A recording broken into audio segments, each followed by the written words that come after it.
Hello. Okay. So we are here today to talk about one of the topic which is very close to my heart, and I think it's a very relevant topic in today's time.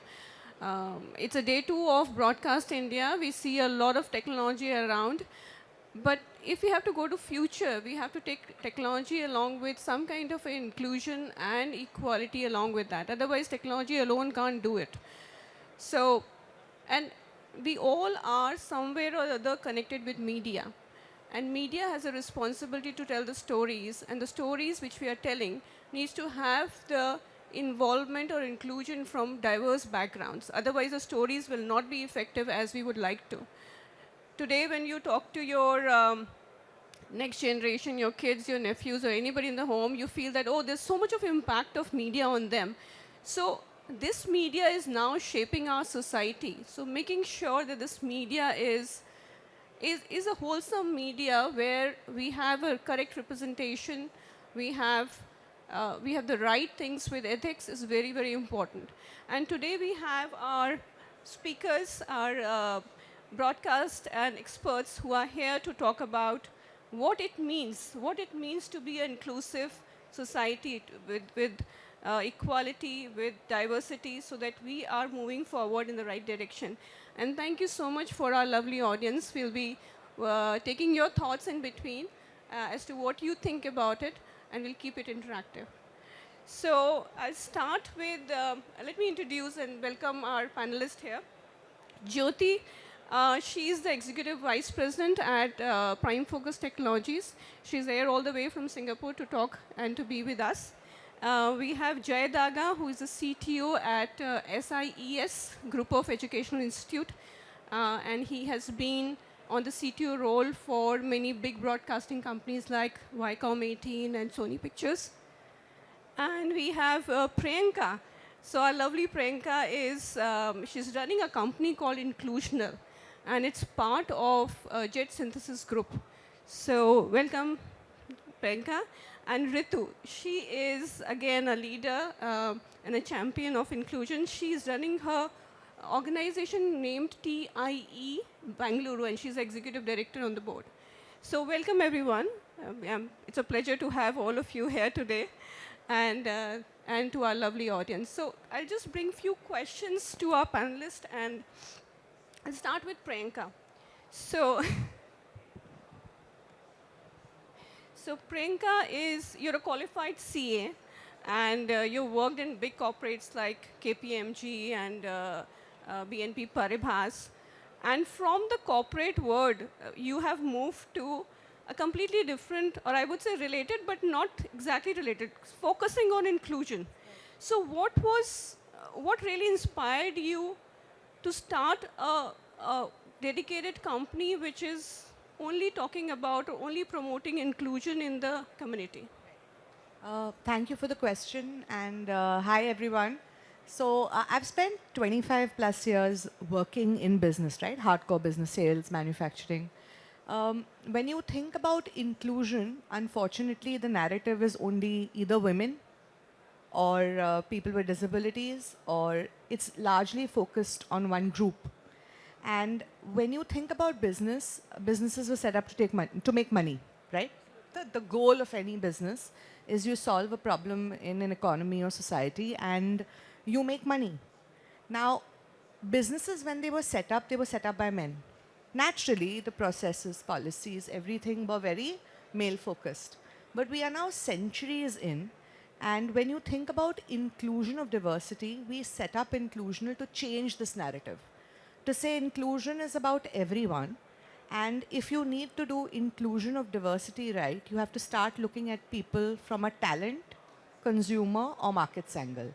Do away with, oh, it's a women agenda, or we're trying to bring in underrepresented people. Talent has no gender or sexuality. When you are hiring people, you are hiring basis, credentials, knowledge, expertise.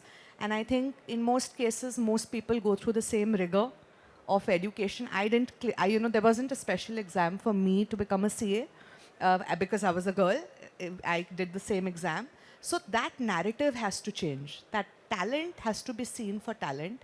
And coming to women, I think it's a very outdated, agenda. The world has moved forward. We're looking at 170 genders.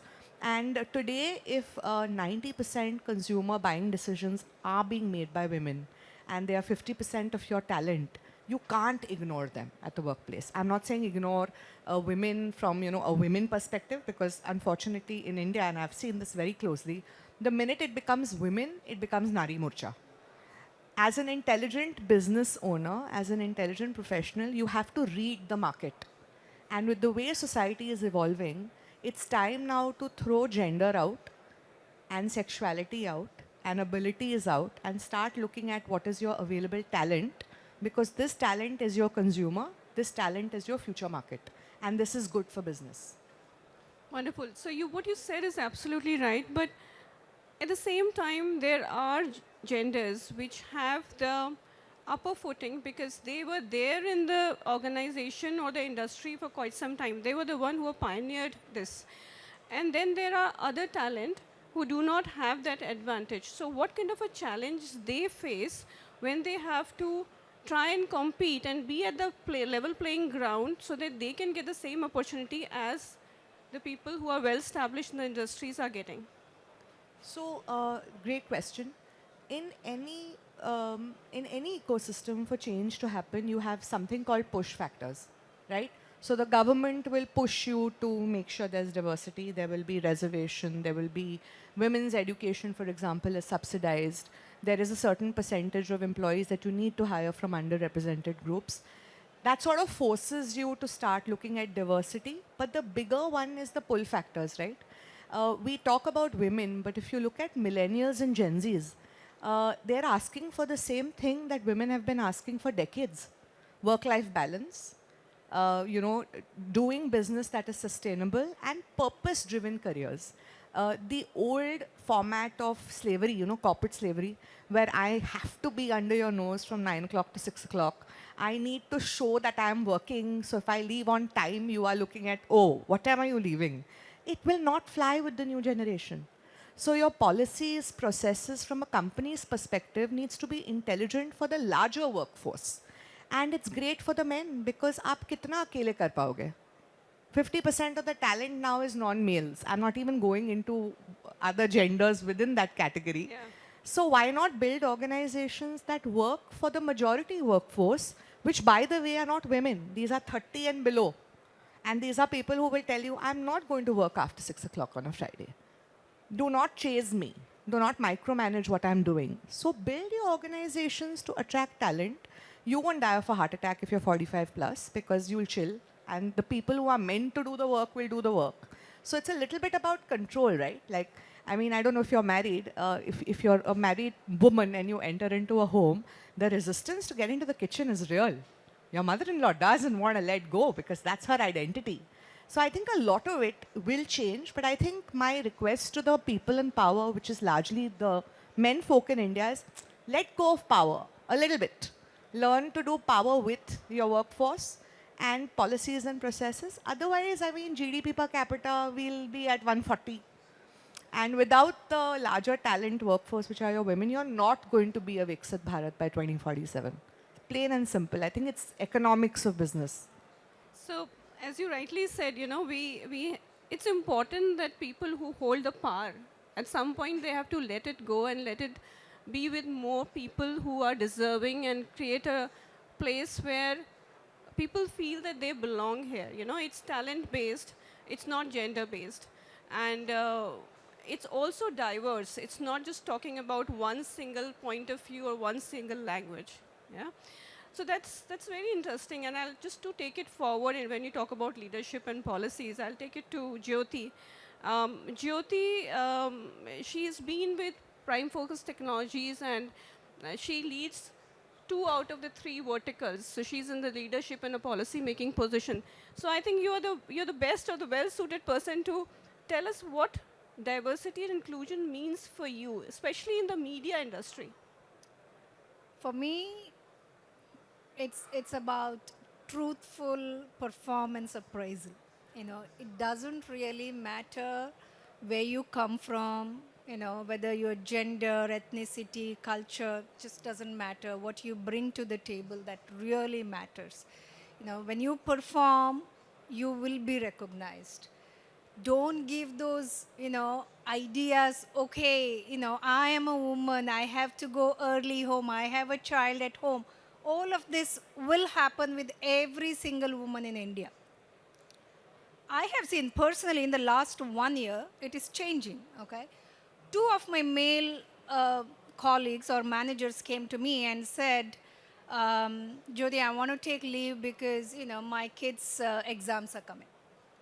How many male people actually do this? I was so proud. I was really proud because in India, it's always been thought and perceived that it is a woman's job to, as she said, going into the kitchen as soon as she goes home, or, taking care of the kids' education. And all of this is stereotype of, women's job. Now, I think somewhere we need to stand up as women. When we stand up for ourselves, I would say we would stand up for the women around us, right? Otherwise, it's just going to continue like the way it is. And we don't want power over men. We want power over ourselves, right? That's exactly what I mean by empowerment or inclusivity. We as women into the leadership, and as leaders,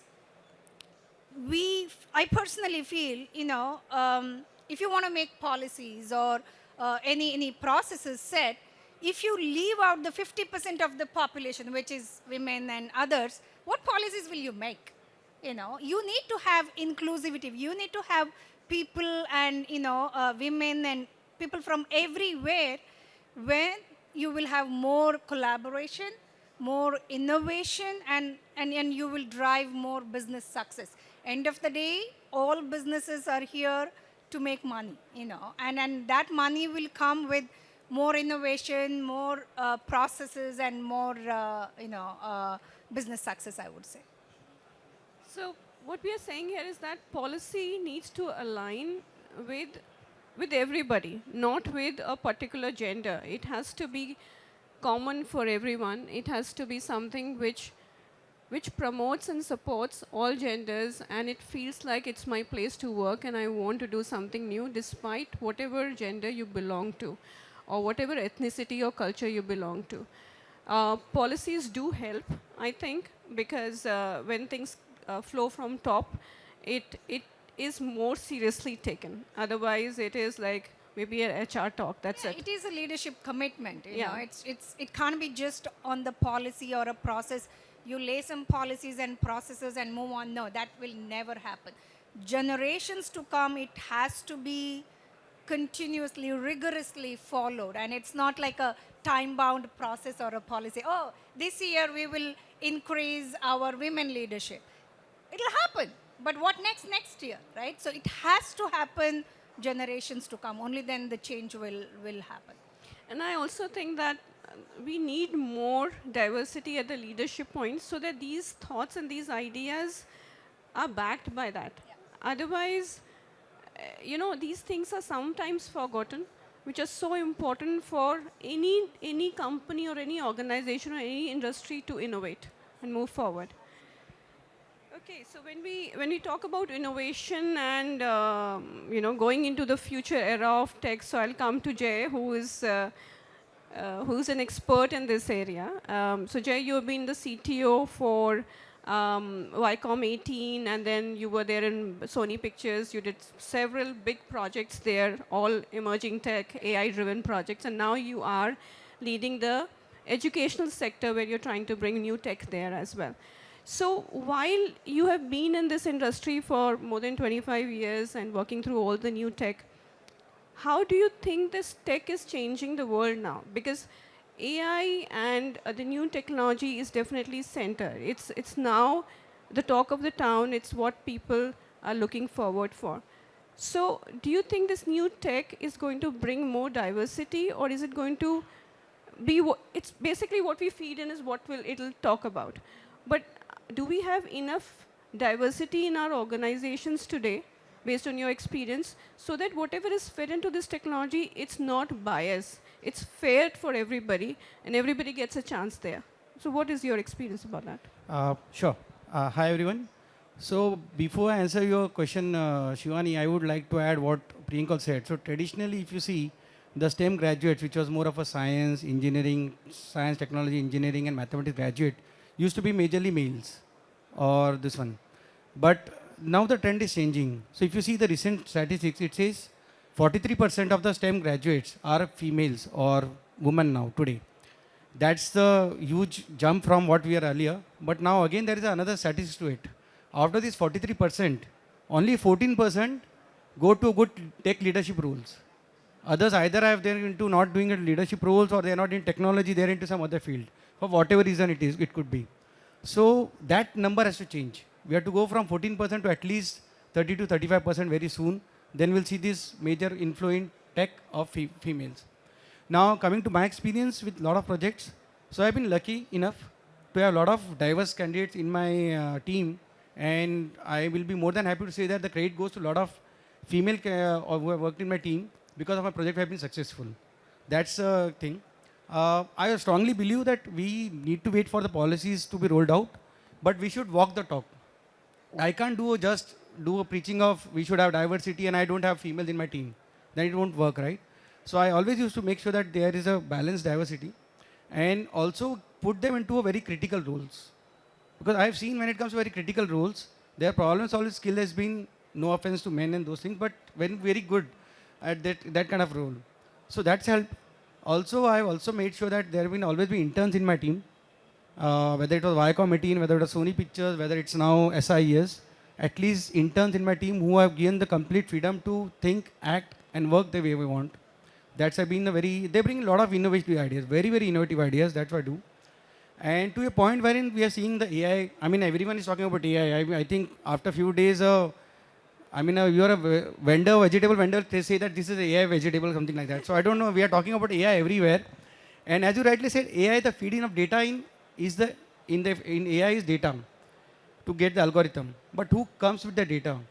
So if you have a diverse team who are not agreeing completely, but they are agree to disagree, then it makes a lot of sense to come with a final data decision as to what should go into AI. And if you see the latest statistics of the AI, a lot of these prompt engineers or AI teachers who teach a lot of these AI programs, who make a lot of prompt engineering, and who are also doing a lot of marketing for AI-based products, they are all females. Most of them are females. The percentage is very high.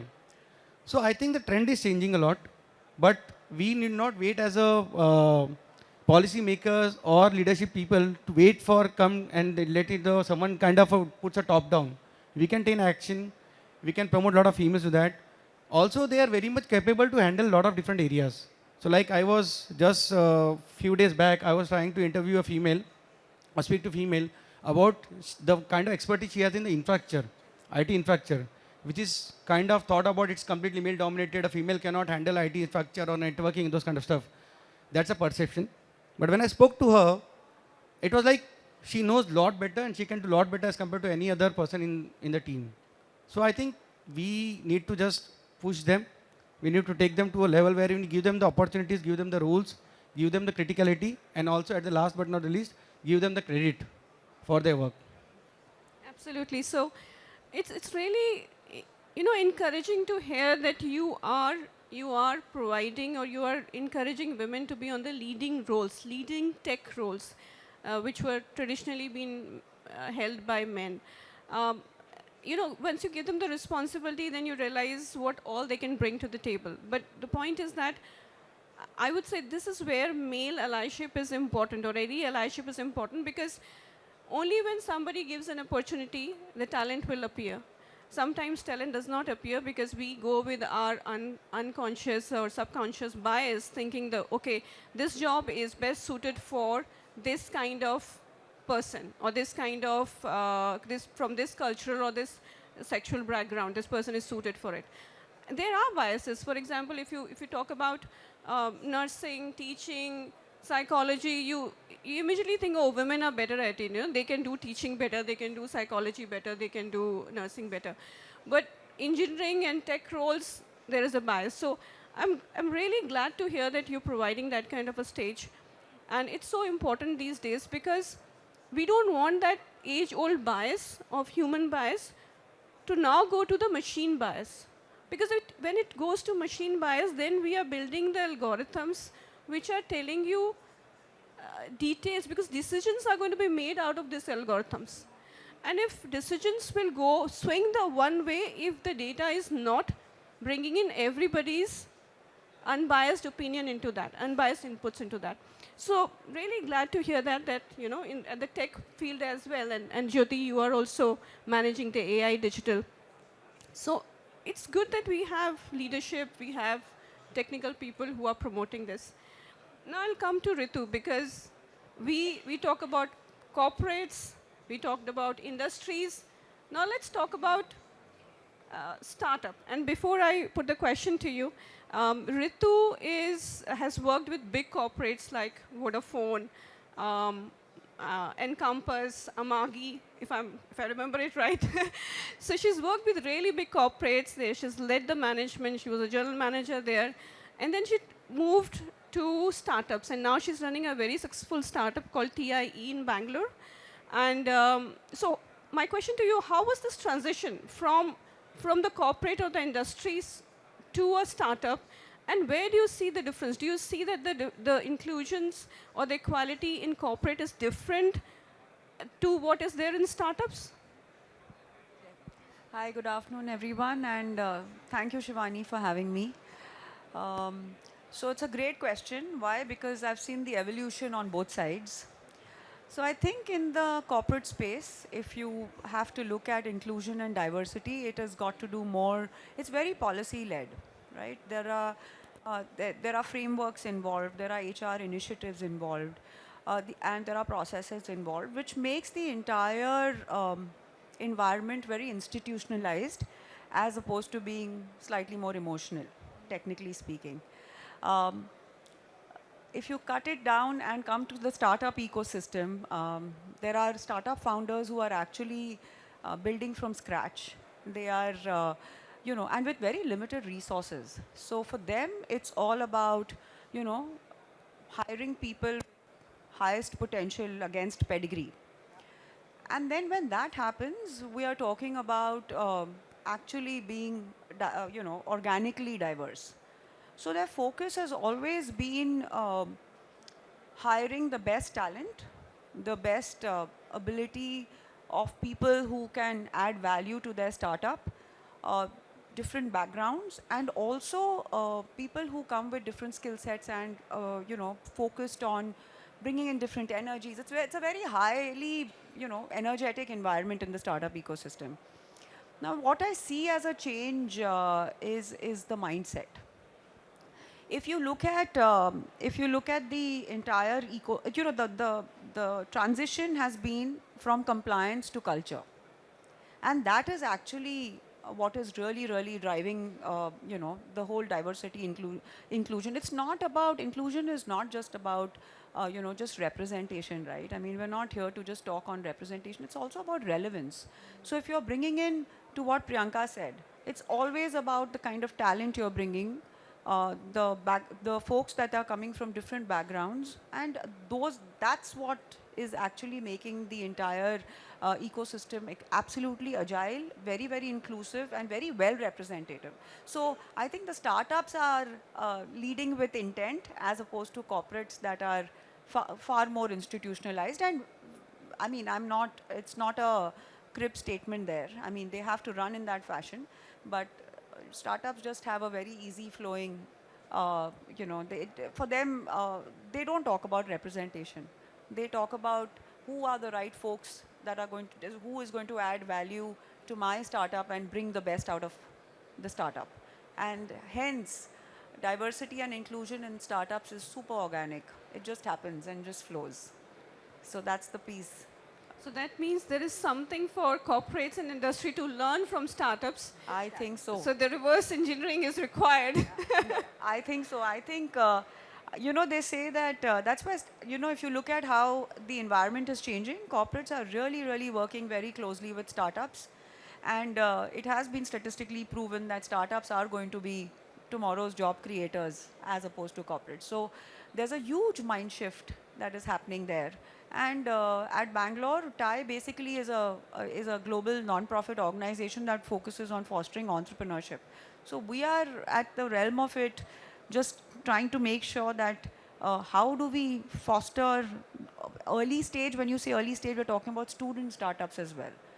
And we will talk more as we go along. But I think that is actually the true representation that we're talking about. It's very interesting, and in fact, I would say startup is a lot of risk-taking ability as well. And you know, when people from all genre are coming together and saying that it is not, there is something for me, I can take the risk. I have the risk appetite to take it. Traditionally, I know women usually shy away from taking that kind of a risk. But it's encouraging to hear that it's changing. It's, you know, in what you're explaining to me is, it's not the same. Women are also coming forth. If they have the talent and they have the skill set to contribute or to prove themselves, they are coming and they're willing to take that risk of entrepreneurship. Oh yeah, absolutely. And if you look at the ecosystem that we have over there, there are a lot of women. Both, yeah, of course, I have to say that board seats are still limited.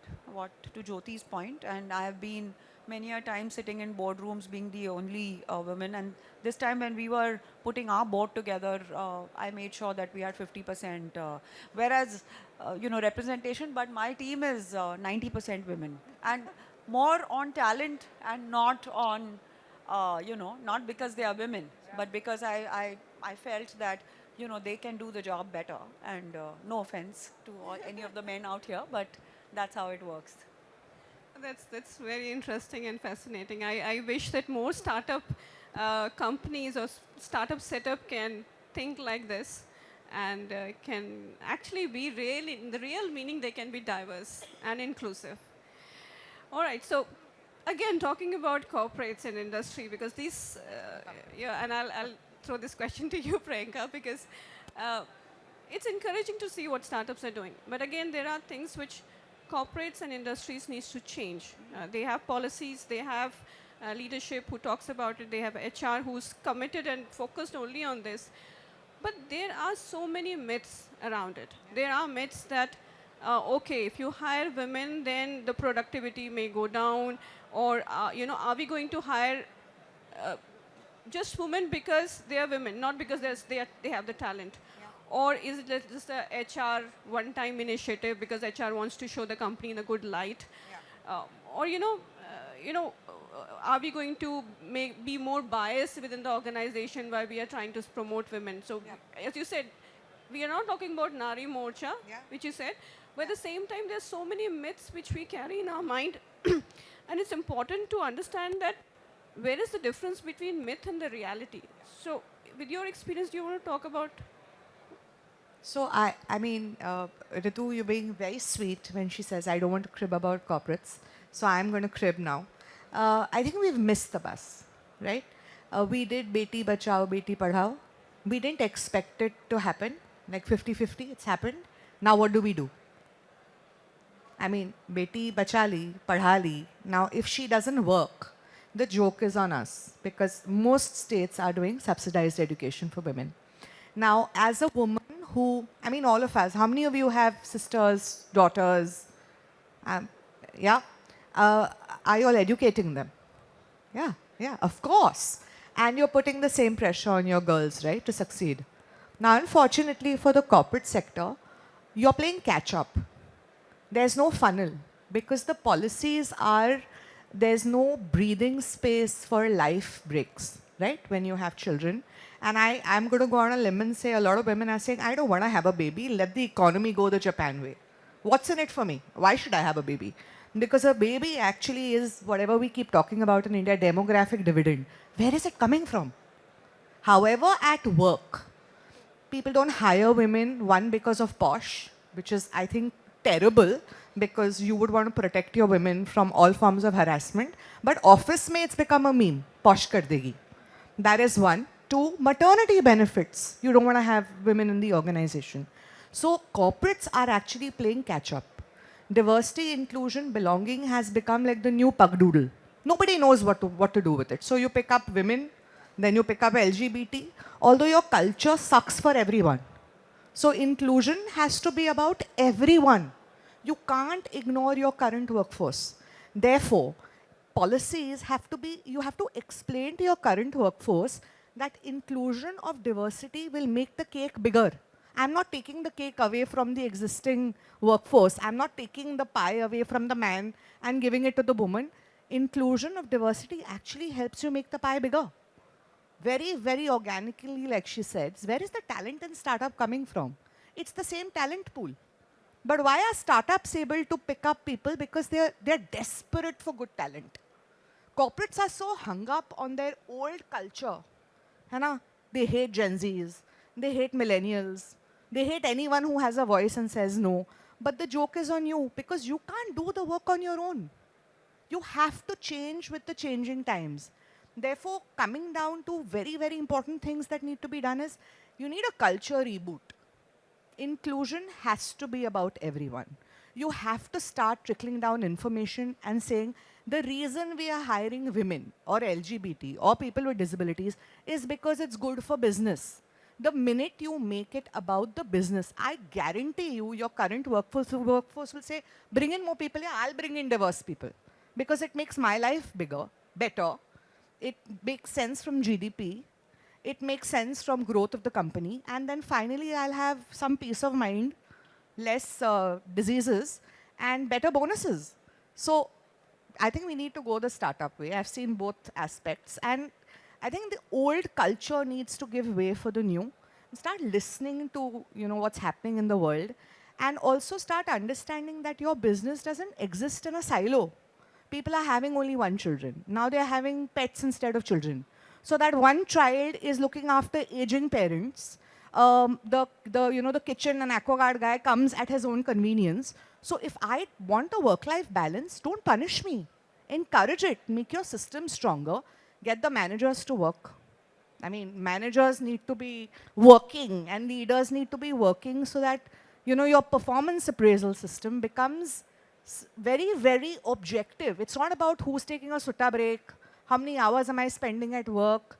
Those are some of those things that leaders, I can guarantee you'll have more time to have a pizza view of life, and your identity for the men leaders won't be just about provider and ATMs, right? So that's the power of inclusion done right.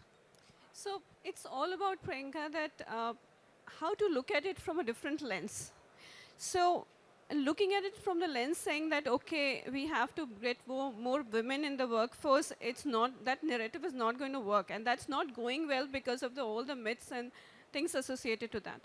So what is required is to change the narration and say, this brings innovation to my business. This brings new culture to my business. This brings growth to my business. Hence, I think diversity is good for my organization.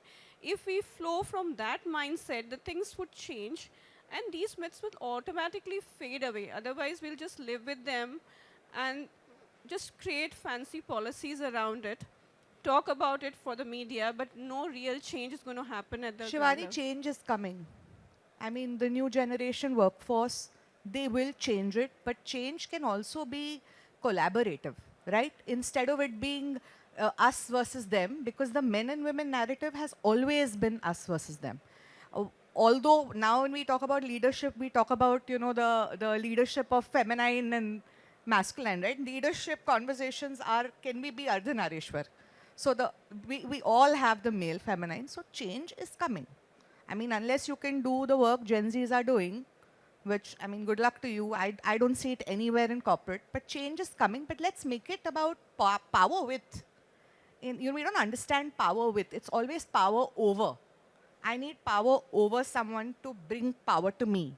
But it can always be power with. It's more powerful. So change is coming. Whether we want to do it like a war or whether we want to do it nicely, easily, that's the question finally. So it is, if we take it or think from a point of view that it's not you versus me, it's not male versus female, it's about we coming together and doing the best for the organization, whether it's my startup organization, whether it's my corporate, or if I'm working for the industry. But it's important that this thought process or this cultural change comes. And a lot of times, to bring a cultural change, we need the right kind of mentoring, which is very important.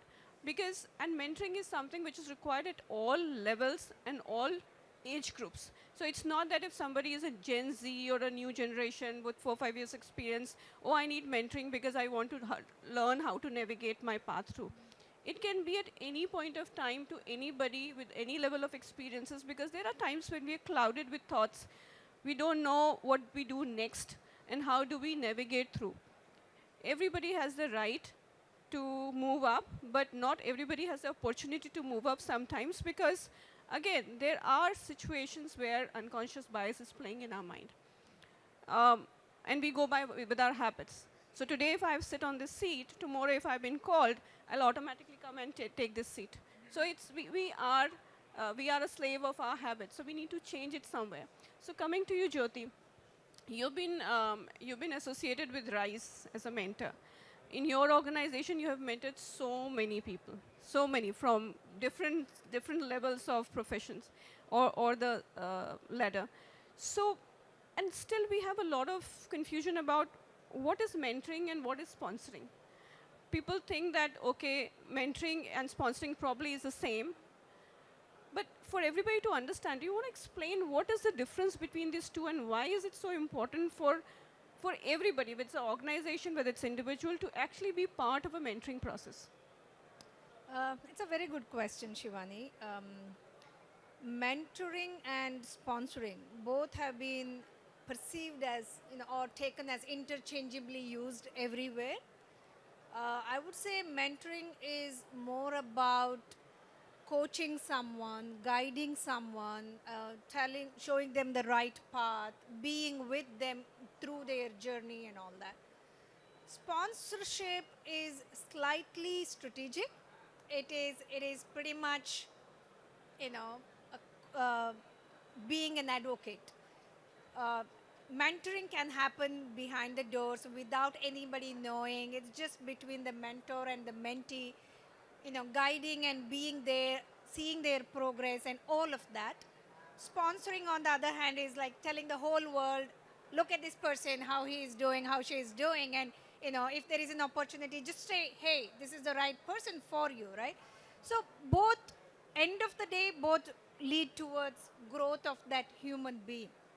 In other words, if you talk about, say, taking the horse to the water, we say, right?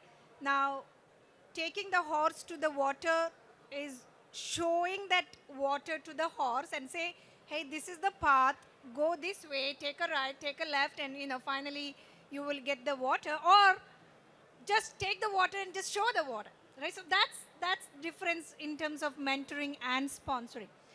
Now, both are, to me, I would say, incredibly rewarding. Whether you want to be a sponsor or a mentor, it is incredibly rewarding as a human being, because when you see the person, the mentee growing, mentee, becoming a better human being or progressing in the career, it is incredibly rewarding.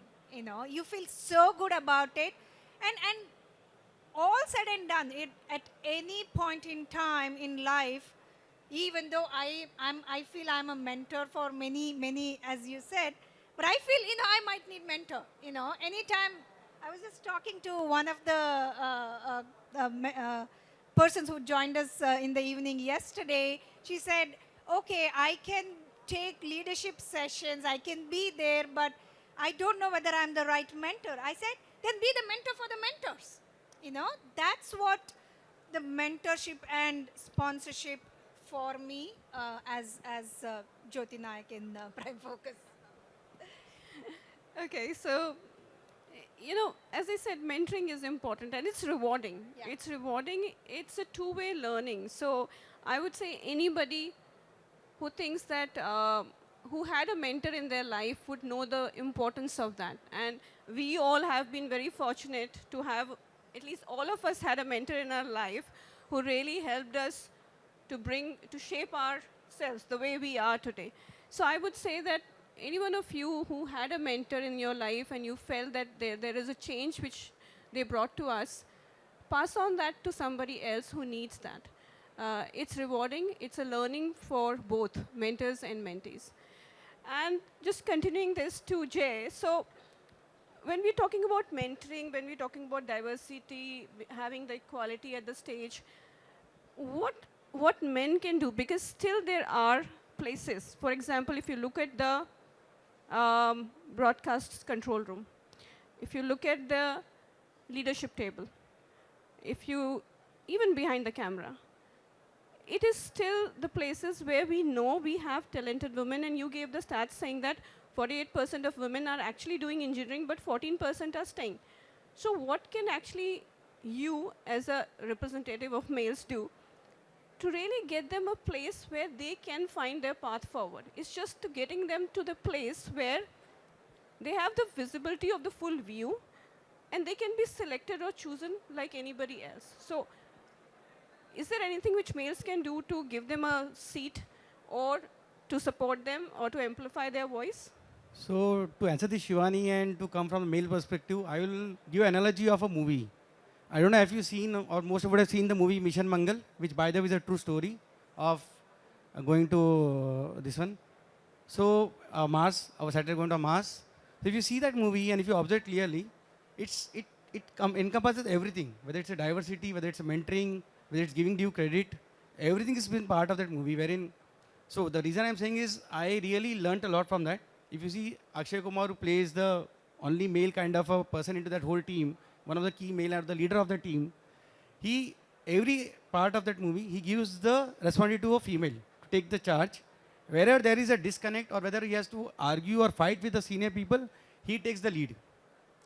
And he gives them complete freedom. So that's where it should be. It should be complete freedom. And whenever they are saying something, if you observe, he is on the listening mode. So as a mentor, especially on the male side, you should always be on the listening mode. You should not be on the speaking mode. So that's how it is, and they create a success of sending the satellite on the Mars. And it's not gets over there. At the end, if you observe the movie at the end, when they are being celebrated, everyone is walking kind of a ramp, and the people are with the photographers are there, and media is there. He pushes all the females to take the stage. He pushes them ahead. He's on the back. So that's a kind of a mentoring or some kind of a wherein you push diversity into being a leader. And when he pushes them ahead to take the credit, you should just see the smile on the actor, whether it's Vidya Balan or Tapsi Pannu. So that smile speaks a lot, saying that, okay, we are the, this one. I think that's where overall, especially a male as a leader or as a mentor, to not only promote diversity, but also give due credit to them, hear them out, and give them the responsibility to take charge. They might fail. That's fine. It's actually not a failure. It's more of a learning. That can happen. That should be the context of it.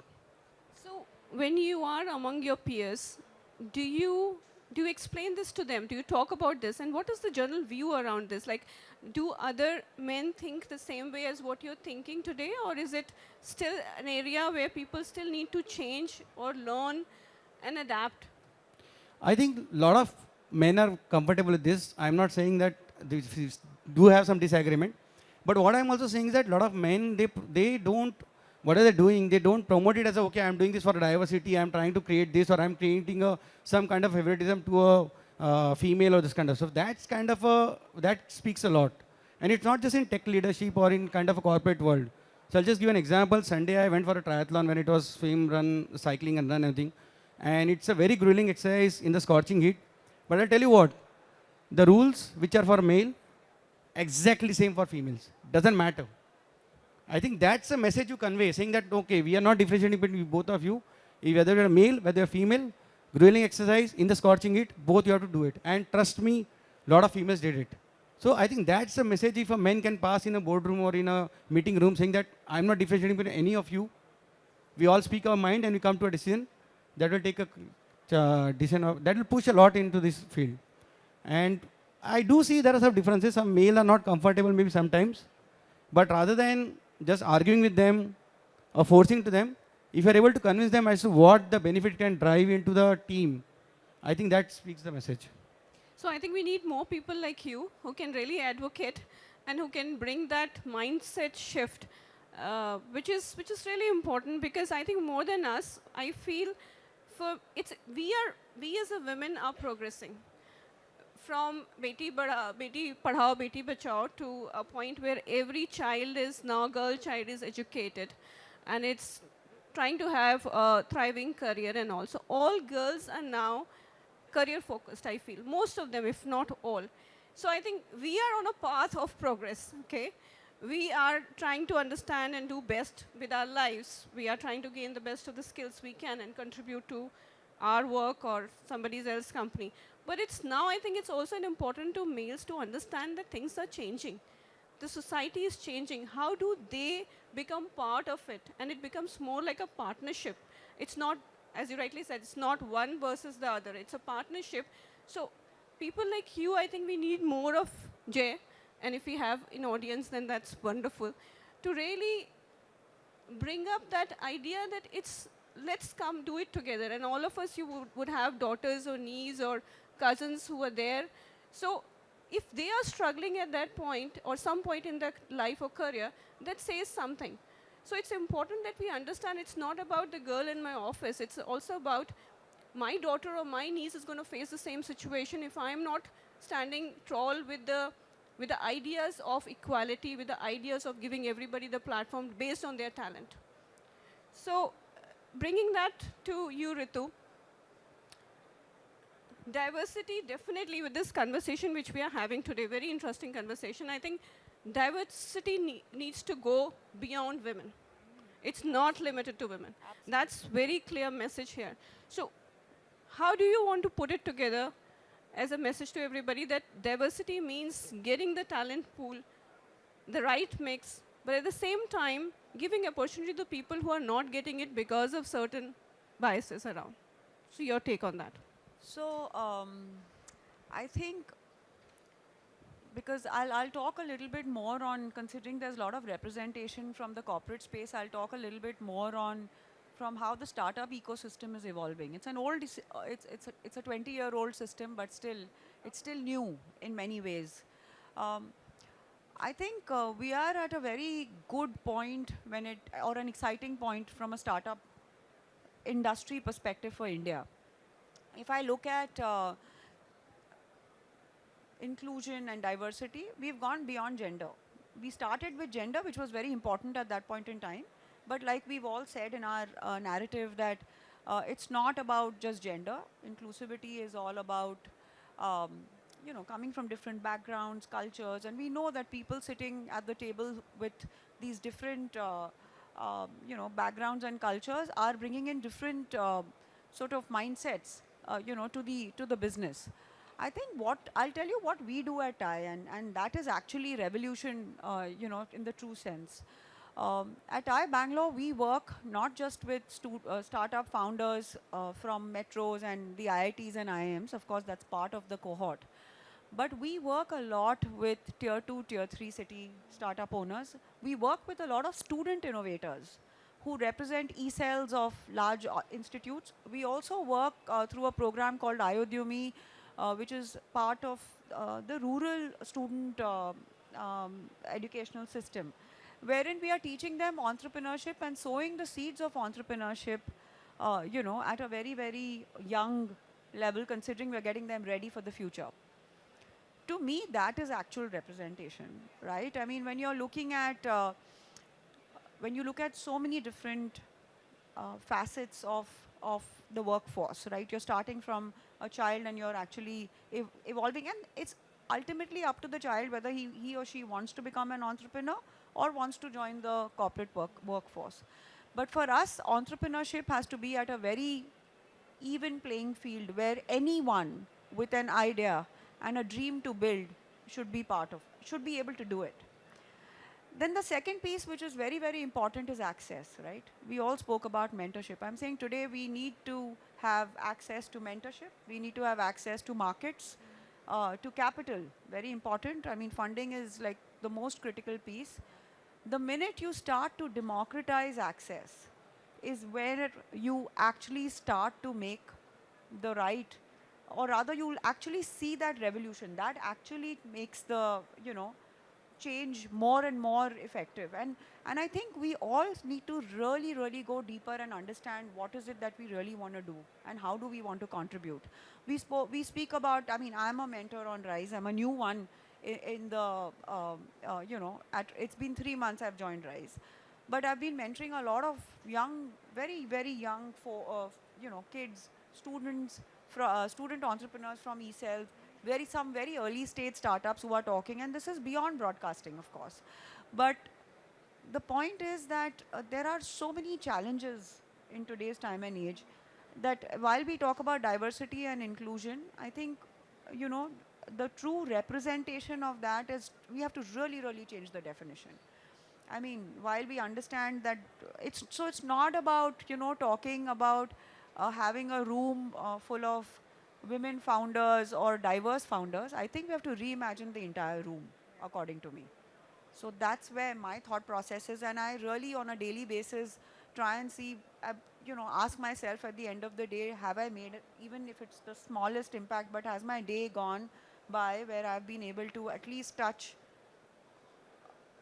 or made a small impact in anyone's life, whether it's my team, whether it's internal or external, in that system. And I think if we all start thinking automatically and organically, we will move in that direction. So that's how I feel about it.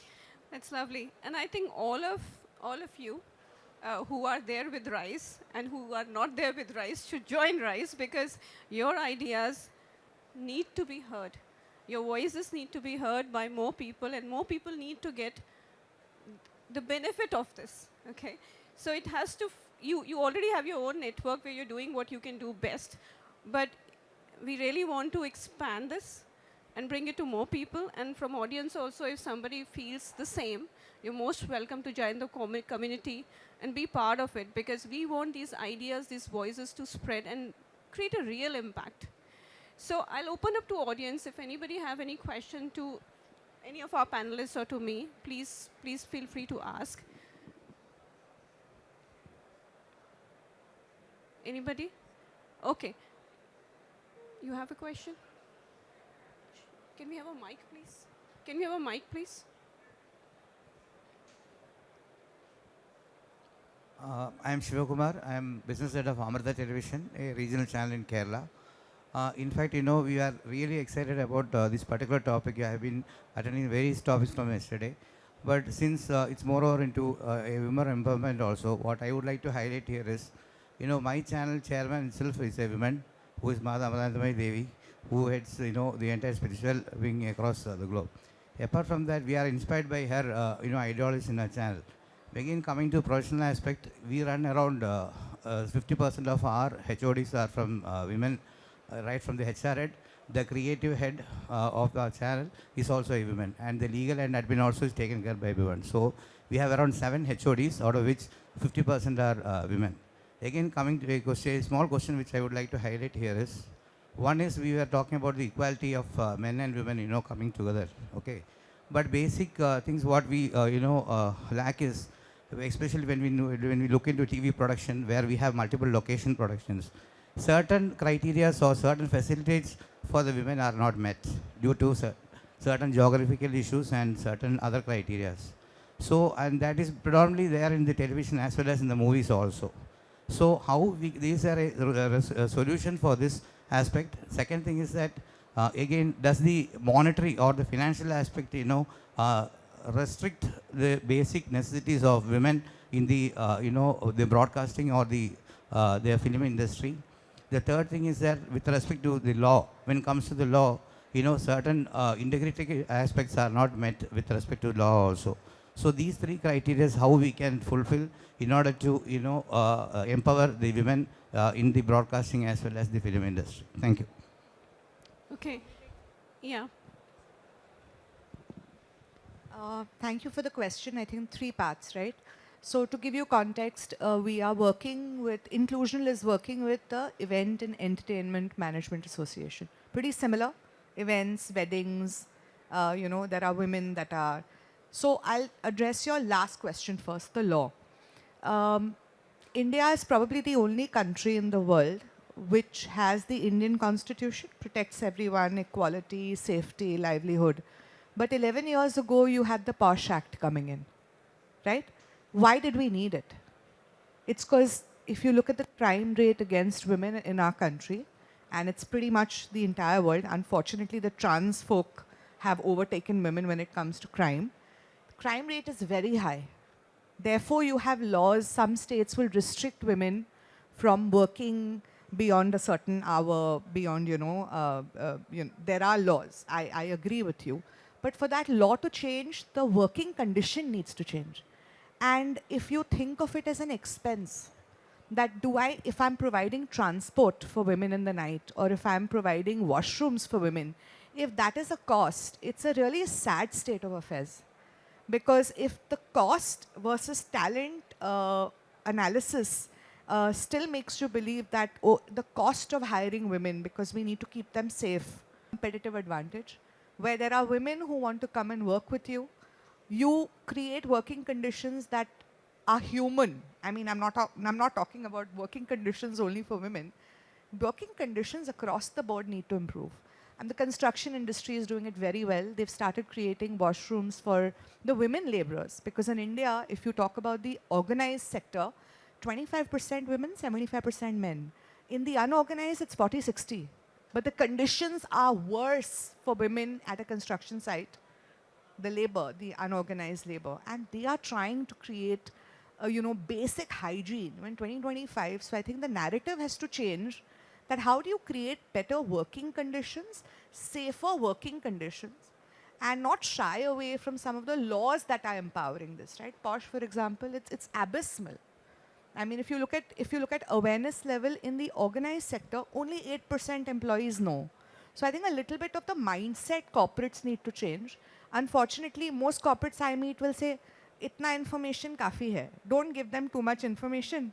If you give them too much information, there'll be complaints. What you don't realize is that you don't want a civil unrest. You'd rather address the problem before it becomes a volcanic eruption, right? So we can talk, and I can maybe help you with 5 or 6 things which will attract women and the newer generation to your workforce, and then the laws will change organically. The minute you prove that your working conditions are suitable for the human, the humane, I mean, the men folk also deserve better working conditions, if you ask me. The laws will change. There's no other way. So I'll just like to add a bit of a different views. I think I did with Sony Pictures, and I did see a lot of females coming into sports live broadcasting. Many females are now actively involved into that. And when it comes to the law and the regulation, I mean, yes, there have been changes which is for good. So like if you see for any child artist to be in a program, there are laws wherein one of the parent or the guardian has to accompany the child, a pediatrician has to be on the set, a counselor has to be on the set, the food and everything has to be proper with the child conditions and everything. So I think with these things changing, we'll see a lot more females into this field. And I've seen them coming a lot into the sports broadcasting, whether it's when it was IPL or anything, live matches, everything, they are really taking up the center stage there. I would say I echo what Priyanka said. We need basic conditions to improve. That's the basic. If you're running an organization and you can't provide the basic conditions of safety and hygiene, then obviously you are not going to get the best of the talent. Also, if I may just add just one point here, I think it's very important. You might be doing all these things. I think the other part that we are really, really struggling with is that organizations are not informing. You have to be very informative, precise and clear in terms of what are the opportunities that are there, what are you doing for their safety.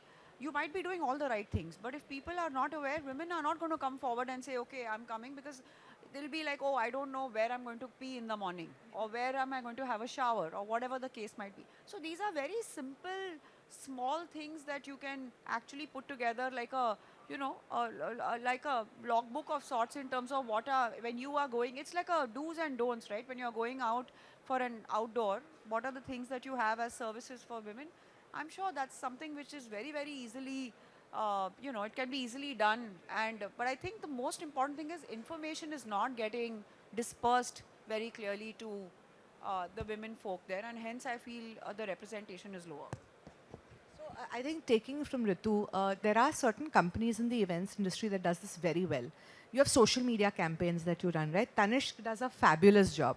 So inclusion done right is exactly that. When you're doing things which are anyway good for your workforce, talk about that on your social media. Trust me, your talent is all there, even Instagram, for example, and you will start becoming known for some of the better things that you're doing instead of simple tokenism. I mean, you set up a loo at a construction site, you give flexibility of work, or you talk about having transportation that is safe and verified. These are things that resonate with most of the workforce, and you will start attracting the right, better talent that will stay with you. Thank you, madam. A small suggestion from my end is that, I am also part of Kerala Film Chamber. So you might be aware that there is a, subsidiary wing of Artist Association, that is WCC. So for the past many years, the leading artists, women artists of Kerala are struggling very much with the government as well as the Producers Association to get the basic facilities of, for the women artists in the locations. So probably if you can extend your support to them also, it will be, we can really do wonders with respect to the women artists as well as the subsidiary women working in the film and broadcasting industry. Thank you very much for your insights, madam. Thank you. Thank you Thank so you. much for your thoughts. But I just have one request from all the men out here. How many of you go and ask your employer in terms of your, additional facilities or anything that you want? Why should we women ask for it? I would rather say together let's make it happen, an equal opportunity for men and women, or any, a section of the, whether it is LGBTQ or whatever, right? It has to be equal for everyone. It is performance based. It's not gender. It's nothing to do with, a minority caste or anything. I think together, being all the men who are listening here, I think we all need to hold hands here to ensure that a woman, maybe your daughter tomorrow, granddaughter, shouldn't even be sitting here and talking for her rights or, asking for what she wants in life. Very well said. I would say that in today's generation, we just need to, it's enough to talk about women empowerment. It's now about equality. Thank you. It's a wonderful session, and I feel included now as I'm asking a question. I'm Gayatri Chaudhary. I'm an actor, and because it's light, camera, and empowerment, lights, camera, action question comes here. So the thing is, I'm an actor, and there are so many scenes that we have to perform as an actor. And in film industry, we see that when there are, I don't do intimate scenes, but there are some actors who do intimate scenes, and there are intimacy specialists who comes there to direct them. But I do action scenes, and I perform many action scenes as an actor, not as a stunt actor, not as a stunt person, but as an actor myself. But I find that in stunt scenes, action scenes, there is action director who is actually wanting you to perform some action. But there is nobody to take care of that action should not go overboard. Do you understand what I'm trying to say? That the female will get hurt in that. And even, I'm talking about even male actors maybe. I'm really not sure how it works because I'm not, haven't experienced anybody like that. But as a female actor, I have experienced that sometimes the action director and even the whole team wants the particular action to be done. But there is nobody who's looking after that action shouldn't be done in a very violent manner. It should be safe, it should be, obviously producer, I'm not blaming anybody, I'm not complaining at all. I have been very fortunate that my directors have been nice, but I'm just saying that there should be a person who's responsible for such kind of responsibility, I think, in the whole shoot. Do you have any insight about this kind of issue on the sets? So I would say it's a very relevant and a true situation, what you brought up. Thank you. Thank you. We all are basically, we are not from the production background, to be very honest, but we definitely understand what you're saying. We are very happy to take your question offline, and we will give you details about the organizations we work with. Priyanka is supporting an organization, we are supporting an organization which supports women. So we're more than happy to understand and to give you the relevant guidance. But I would say, finally, it's everybody's responsibility is to stand up and speak for themselves. If you don't stand up, nobody will stand up for you. So thank you so much. You've been a lovely audience, and thank you for our experts. It was so interesting. And yeah, if you want to talk about anything or have a question, you can just meet us offline. Thank you. Thank you, panelists, for this session. Just before we let you go, I'm going to call upon my colleague Aneri Pandya, who is assistant manager for projects, to hand over a tree certificate to all the speakers who are here. Just a brief background about what we're giving, because some of you might not know. This is in line with our goals of sustainability. So we're handing over a tree certificate, and a tree will be planted on behalf of each of the speakers who are here. And they can actually track that because it has an ID on it. Yeah, thank you.